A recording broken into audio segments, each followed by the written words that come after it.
So once we have installed Nurture onto one of our teams in Microsoft Teams, there's just a couple of setup steps involved to set up Nurture for this specific classroom and more importantly for our specific curriculum. So with that in mind, I'm going to jump into this. Now I can change these settings later as well, but this will only take a moment to set up and we can always edit them later, but it's important to get this right. So what subject is this class? So this is a history class, obviously, so I could find history here, but if you don't find your specific subject, you can always click on other and then manually type in whatever subject this is. But for now, I'm obviously just going to select history and I'm going to move on to the next question. What best describes your role in this class? So you can choose multiple here. By default, teacher is always selected, but you can also select in additional things here, like you might be the IT coordinator for the school, you might be a teaching assistant. You can put in whatever you need to here.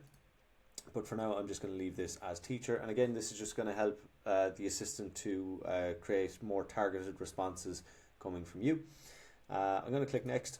And finally, the most important step is to upload your curriculum. Now, here we are going to upload a document or multiple documents if we want to, that will form our curriculum boundary. And then the assistant is going to be able to take those documents and reference them when it's creating assessments, when it's creating feedback. Now, just to show you what I mean by curriculum document, I actually have this document here. This is the Junior Cycle History Guidelines for Classroom-Based Assessment and Assessment Task within Ireland. I'm just going to put that in here as my curriculum boundary for now, so I'm just going to drag this in here and upload it here. Now, there is a limit of 10 documents. That is just a limit that we would like to increase in the future. However, the one thing we would recommend right now is I would probably aim for maybe like one document is absolutely fine. 3 or 4 is okay. But the more documents you add, the less focused the curriculum boundary kind of becomes.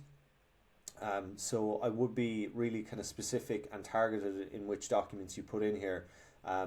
Just a handful of really focused ones will return better responses than 10 documents that might not necessarily all be relevant to your curriculum. So I'm just going to put in one for now, and all I need to do to finish up here is just click finish.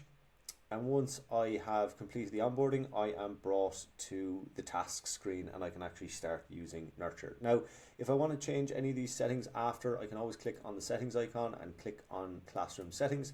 In here, I can change my subject, I can change my role, and I can also upload or delete any documents from my curriculum. But that is how you set up your classroom on Nurture.